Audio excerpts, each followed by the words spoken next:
Remember the last time something genuinely felt special?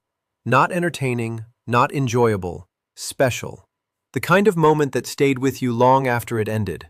The kind of experience that felt different from everything around it. For many people, that memory is becoming increasingly difficult to find.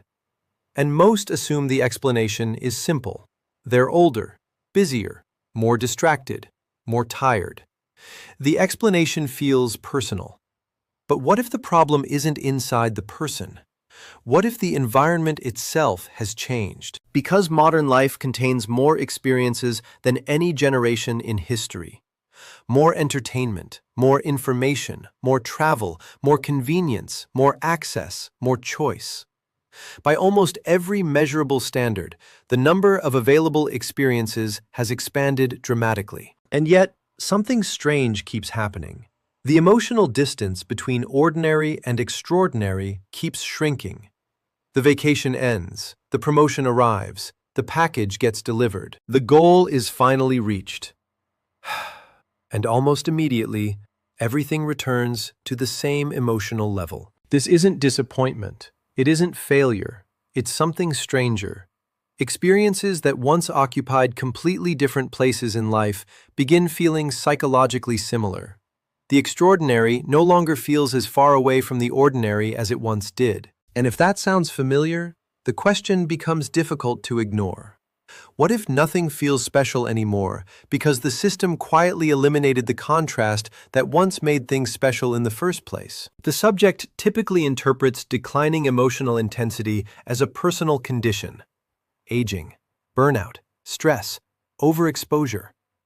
The explanation remains individual because individual explanations feel intuitive. The investigation begins elsewhere. Human attention evolved to detect differences, contrast, separation, scarcity. Experiences acquired meaning partly because they stood apart from one another. The modern environment increasingly optimizes for continuity instead. Distinct experiences now arrive through the same devices, the same interfaces, the same recommendation systems, and the same behavioral loops. The result is not the disappearance of experience itself. The result is the gradual disappearance of distinction. And when distinction weakens long enough, something unusual begins to happen. The extraordinary slowly starts feeling ordinary. Modern life contains more experiences than any generation in history.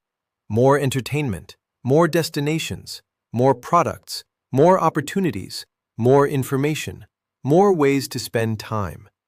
If quantity alone created meaning, this should be the most emotionally fulfilling period in human history. Instead, many people report the opposite. A new phone arrives and feels exciting for a day or two. A vacation that took months to plan begins, ends, and quickly blends into everything else. A long-awaited achievement finally happens, yet the emotional impact feels smaller than expected. Not absent, just weaker, less distinct, less memorable. The natural assumption is that something changed inside the person. Maybe people became harder to impress. Maybe attention spans became shorter. Maybe adulthood simply replaced excitement with routine. But that explanation leaves something important unexplained. Why does the same pattern appear across completely different experiences? The destination changes, the achievement changes, the purchase changes, the relationship changes. Yet the emotional outcome often feels strangely similar. The experience arrives, generates a brief emotional response, and then rapidly settles back toward the same baseline. What disappears is not pleasure. What disappears is difference. Experiences that once occupied very different psychological positions begin feeling increasingly alike. The extraordinary no longer feels sufficiently separated from the ordinary. The distance between them starts shrinking. And once that distance shrinks far enough, something unusual begins to happen. Life remains full of experiences, but fewer experiences stand apart from the rest. Human attention evolved to organize reality through contrast, important and unimportant, rare and common, safe and dangerous, valuable and irrelevant. Distinction helped determine where attention would go and what would remain in memory afterward. The modern environment increasingly reduces those distinctions. Experiences that once existed in separate psychological categories now arrive through identical systems of delivery. The same screen introduces entertainment, relationships, achievements, purchases, travel plans, and future goals. The subject experiences abundance as expansion. The nervous system experiences abundance as compression. As the number of available experiences grows, the psychological distance between them often becomes harder to maintain. Novelty remains present. Difference begins disappearing. For most of human history, experiences were separated by distance. Not just physical distance, psychological distance. People waited for things. They anticipated them. They imagined them. Sometimes they spent weeks, months, or even years moving toward a particular event. That distance mattered more than it seemed. A vacation felt significant partly because it interrupted ordinary life. A new possession felt valuable partly because replacing it was difficult.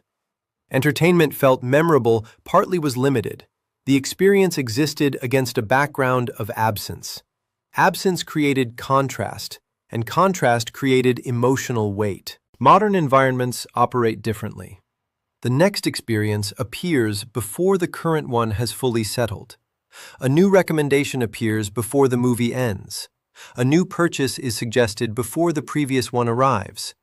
A new destination appears while you're still standing inside the destination you worked so hard to reach. The system rarely allows experiences to exist alone. Every moment arrives surrounded by alternatives. Every achievement arrives beside a larger achievement. Every destination arrives beside another destination. Every purchase arrives beside a newer version. And eventually, the nervous system begins processing abundance as a continuous stream rather than a collection of distinct events. That changes the emotional structure of experience itself. Because experiences derive part of their meaning from what surrounds them. A rare event feels rare because most of life is not that event. An extraordinary moment feels extraordinary because ordinary moments create the contrast necessary to recognize it. But when abundance becomes permanent, contrast begins weakening. The extraordinary still exists. It simply no longer stands far enough away from everything else to generate the same psychological impact. Scarcity once functioned as a natural attention filter. Limited availability concentrated anticipation, focus, and emotional investment around specific experiences. The modern environment increasingly removes those constraints. The system does not optimize for preservation. It optimizes for flow. Experiences arrive continuously, recommendations remain active continuously, and future possibilities remain visible continuously. The subject interprets increased access as increased opportunity. At the level of attention, a different process emerges. Continuous availability reduces experiential separation. Distinct events begin occupying increasingly similar psychological territory. Abundance expands. Contrast contracts. One of the strangest features of modern life is that almost nothing arrives by itself anymore. Every experience appears alongside countless alternatives. Every movie competes with every other movie. Every destination competes with every other destination. Every achievement competes with larger achievements that are already visible before the current one is complete. The competition never ends because comparison never ends. A person finishes watching something and immediately receives 10 new recommendations. A vacation ends and the next destination is already appearing on a screen. A goal is achieved and a larger goal is already waiting nearby. Before the nervous system fully processes one experience, attention is quietly redirected toward another. The result is subtle but significant. Experiences stop existing as individual events. They begin existing as entries inside an endless sequence. Each moment becomes part of a larger stream of possibilities, alternatives, and future options. And the more visible those alternatives become, the harder it becomes for any single experience to dominate attention completely. That matters because emotional significance requires temporary exclusivity. For a moment to feel important, attention must allow it to occupy the foreground. It must become the primary object of focus. It must feel separate from everything surrounding it. Modern systems rarely encourage that condition. The current experience is continuously sharing space with future experiences, missed experiences, recommended experiences, and imagined experiences. Attention remains partially distributed across multiple realities simultaneously. And when attention spreads widely enough, emotional intensity often weakens naturally. Not because the experience became worse, because it never received exclusive access to attention in the first place. Human cognition evolved in environments where alternatives were often invisible. A decision reduced uncertainty. An experience temporarily displaced competing possibilities. Attention could settle because fewer parallel options remained active. The modern environment reverses that condition. Alternatives remain permanently visible. Every choice exists beside countless unchosen choices. Every experience exists beside countless potential experiences. The system increases optionality continuously. The subject interprets this as freedom. At the level of attention, another effect emerges. Comparison becomes permanent. And permanent comparison gradually weakens emotional hierarchy. Nothing disappears. Everything competes. Most people assume experiences create engagement. Modern systems discovered something more efficient. Anticipation creates engagement before the experience even arrives. Think about how much of life now exists in a future state. People wait for deliveries, wait for weekends, wait for vacations, wait for releases, wait for promotions, wait for the next version of life that finally feels different from the current one. And during that waiting period, something important happens. The experience begins expanding inside the imagination. The destination becomes more beautiful. The purchase becomes more satisfying. The achievement becomes more meaningful. The future version of the event gradually becomes detached from the limitations of reality itself.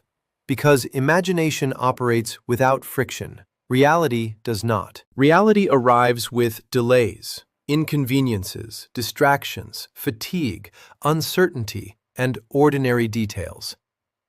The imagined version rarely includes those elements. It remains cleaner, simpler, more emotionally concentrated. That is why planning a vacation can sometimes feel more exciting than being there.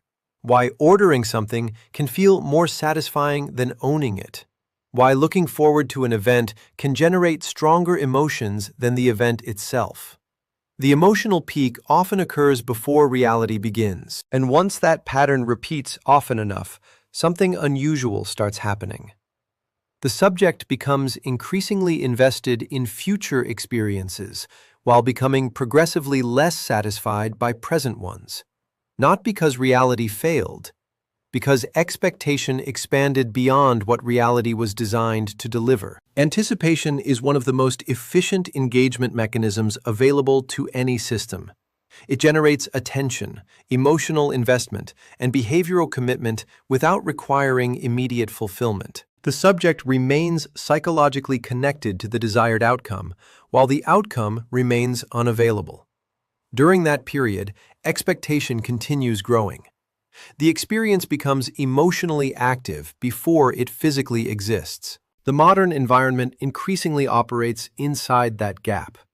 Recommendations, pre-orders, announcements, wish lists, countdowns, previews, and future promises all encourage investment before completion. The system benefits from engagement long before delivery occurs. Expectation expands freely. Reality arrives constrained, and the comparison becomes increasingly difficult for reality to win. There was a time when experiences simply happened. A person went somewhere, did something, enjoyed it, and returned home. The experience remained what it was. It existed primarily for the person living through it. Modern life increasingly introduces another participant into the process, an observer. Not a physical observer, a psychological one. a part of the mind that quietly evaluates experience while experience is still unfolding. Is this worth photographing? Is this worth remembering? Should this feel more exciting than it does? Will this matter later? How does this compare to similar experiences? The moment continues, but attention becomes divided. Part of the subject remains inside the experience. Another part steps outside of it and begins monitoring, measuring, comparing, and evaluating what is happening. At first, this feels harmless. After all, reflection is normal. Self-awareness is normal. Evaluation is normal. The problem appears when evaluation stops being occasional and becomes continuous. Because every cognitive resource directed toward assessment is a cognitive resource not fully participating in the experience itself. The subject remains present physically, but attention no longer arrives completely. And once attention becomes divided, something subtle begins changing. Experiences stop feeling fully inhabited. They become partially observed, partially documented, partially measured, partially lived. That is why people sometimes leave remarkable experiences with a strange sense of dissatisfaction.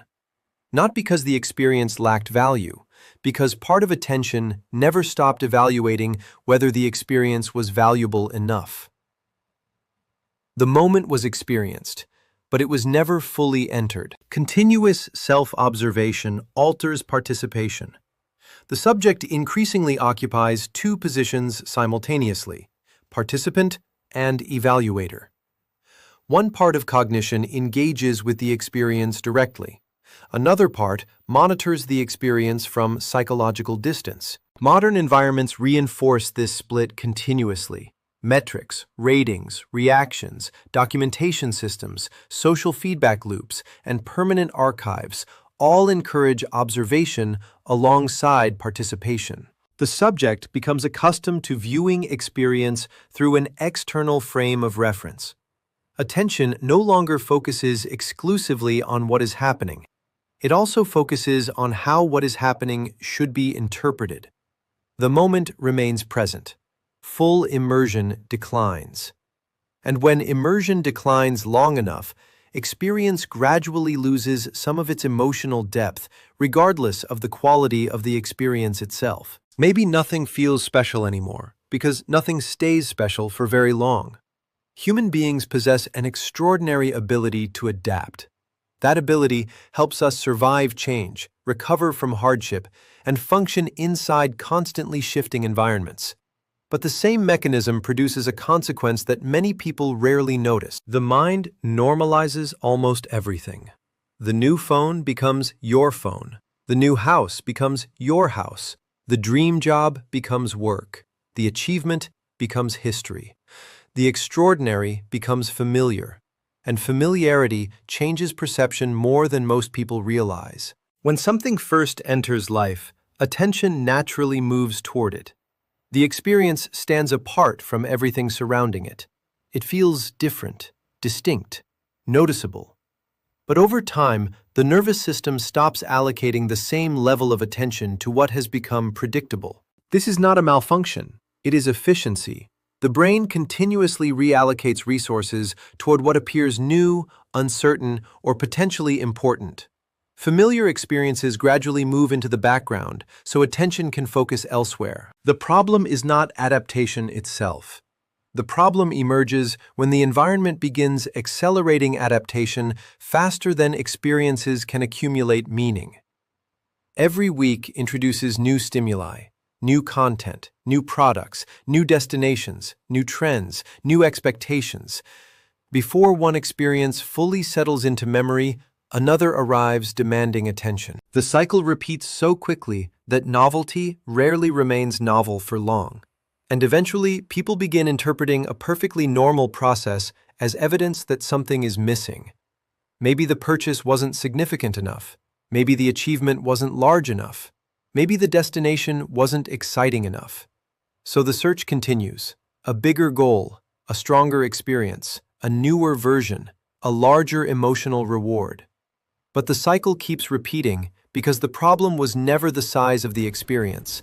The system continuously converts novelty into normality, and no experience can remain emotionally new forever. Adaptation functions as a stabilizing mechanism. Without it, every stimulus would retain equal intensity indefinitely, overwhelming cognitive and emotional systems. The reduction of novelty is not evidence of failure. It is evidence of successful adjustment. The modern environment alters the speed of this process. Continuous exposure to new stimuli accelerates recalibration. The emotional baseline updates more frequently because the surrounding environment changes more frequently. The subject often interprets declining excitement as proof that greater stimulation is required. A different explanation exists. The system is functioning exactly as designed. Novelty fades, familiarity expands, the baseline shifts, and the extraordinary gradually joins everything that came before it. Maybe life did not become less interesting. Maybe certainty became too abundant. Wonder depends on encountering something that has not yet been fully explained, something that still contains uncertainty, something that attention cannot immediately categorize, predict, or reduce to a familiar pattern. That is why wonder often feels strongest during first encounters. The first time seeing the ocean, the first time visiting a new city, the first time achieving something that once seemed impossible, the first time discovering an idea that changes how reality appears. The experience arrives before a complete explanation exists. Attention becomes fully engaged because prediction is temporarily unavailable. The mind cannot rely on existing maps. It must explore. But modern environments increasingly remove that condition before direct experience even begins. Places are reviewed before they are visited. Movies are explained before they are watched. Products are evaluated before they are purchased. Experiences are documented before they are lived. The unknown becomes known earlier and earlier in the process. And while this creates convenience, it also produces an unexpected side effect. Curiosity begins weakening, not because curiosity disappeared, because uncertainty became harder to find. The subject arrives carrying explanations, expectations, ratings, opinions, previews, summaries, and interpretations that already occupy part of the cognitive space where discovery once occurred. The experience still happens, but part of the exploration has already been completed in advance. And when enough of reality becomes familiar before direct contact occurs, something important starts fading. Wonder. Not suddenly, gradually, quietly. The world remains full of interesting things. The nervous system simply becomes increasingly convinced that it already knows what those things are. Predictability reduces cognitive demand. Familiar patterns require less processing than uncertain ones. This allows the nervous system to operate efficiently inside stable environments. The modern environment extends predictability beyond immediate experience. Information arrives before direct engagement. Reviews, rankings, recommendations, explanations, and algorithmic predictions reduce uncertainty long before reality is encountered firsthand. The subject interprets this as knowledge. The nervous system experiences it as reduced exploration. Wonder often emerges when prediction temporarily fails, when reality presents something that existing mental models cannot immediately explain. As prediction expands, those moments become less frequent. The unknown contracts, and wonder often contracts alongside it. People often assume meaning disappears because life becomes repetitive. But repetition is not the real problem. The real problem is that meaningful experiences stop standing apart from everything surrounding them. Contrast is what allows attention to recognize significance. A quiet evening feels meaningful because most evenings are forgotten. A conversation feels important because it differs from countless ordinary conversations. A breakthrough feels powerful because it interrupts the expected pattern. Difference creates weight. Without difference, attention struggles to determine what deserves priority. That is why contrast matters so much. Not because contrast creates meaning by itself, because contrast allows meaning to become visible. Modern environments increasingly weaken that visibility. The extraordinary arrives beside the ordinary. The important arrives beside the trivial. The memorable arrives beside the forgettable. Everything shares the same channels of delivery, the same interfaces, the same streams of information, and the same systems of distribution. Over time, distinctions begin flattening. Experiences that once occupied very different psychological categories start appearing remarkably similar. Not identical, just insufficiently separated.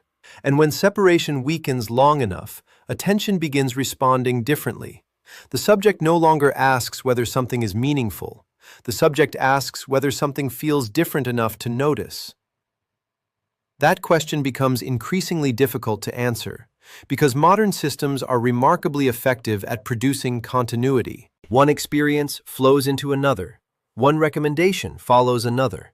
One achievement gives way to another goal. One destination leads to another destination. Everything remains in motion. Very little remains isolated. And significance often requires isolation before it can be recognized. The result is not a world with less meaning. The result is a world where meaning becomes harder to distinguish from everything around it. Significance depends on distinction. Distinction depends on contrast. Human attention evolved to identify differences and allocate resources accordingly. What stands apart receives focus. What blends together receives less attention, regardless of its objective importance. The modern environment increasingly compresses those differences. Experiences remain available. Opportunities remain available. Information remains available. Yet the psychological boundaries separating one experience from another become progressively weaker. The subject interprets this as emotional decline. A different explanation exists. The system reduces contrast faster than attention can restore it. Nothing disappears. The distinctions simply become harder to see. And when distinction fades, significance often fades with it. People spend years searching for something that feels powerful enough to wake them up again. A bigger achievement, a better relationship, a different city, a more exciting experience, a stronger version of life. The assumption always feels reasonable. If nothing feels special anymore, then something more special must be required. So the search continues. More experiences, more goals, more novelty, more stimulation, more possibilities. But what if the search has been pointed in the wrong direction from the beginning? Because throughout this investigation, one pattern keeps appearing. The problem was never the disappearance of experiences. The problem was the disappearance of distinction. The system did not remove opportunity, it multiplied opportunity. It did not eliminate novelty, it industrialized novelty. It did not reduce access, it expanded access beyond anything previous generations could imagine. And yet, the emotional distance between ordinary and extraordinary kept shrinking. Not because life became smaller, because contrast became weaker. The vacation still happens, the achievement still happens, the breakthrough still happens, the beautiful moments still happen. But increasingly they arrive through the same channels, the same interfaces, the same behavioral loops, and the same systems competing for attention. Eventually, everything begins occupying similar psychological territory. And when everything starts feeling psychologically similar, attention struggles to recognize what deserves significance. Maybe that is why so many people feel as though something important is missing. Not because meaning disappeared, not because wonder disappeared, not because life stopped offering extraordinary moments, but because the mechanisms that once separated extraordinary moments from ordinary ones became progressively weaker. And if that is true, then the solution becomes uncomfortable. Because it cannot be purchased, it cannot be downloaded, it cannot be recommended by an algorithm. The system cannot restore contrast for you. Only attention can do that. Because special was never hiding inside the experience itself. Special emerged from the distance between experiences, from distinction, from rarity, from presence. And those are becoming some of the rarest resources in modern life. The ideas are human. The narration is digital. If nothing feels special anymore, Punchline Protocol already explored what that loss feels like from the inside. The frustration, the flatness, the quiet sense that something important has changed. But feelings rarely appear without conditions. Every human experience exists inside an environment. Every pattern exists inside a system. Every emotion emerges from structures most people never stop to examine. That is where Darkside Protocol continues the investigation. And if you want to understand what appears when the human layer and the structural layer are viewed together, Debrief Protocol waits at the end of the process. Punchline Protocol. Feel Darkside Protocol. Understand Debrief Protocol. Integrate. Interpretation remains yours.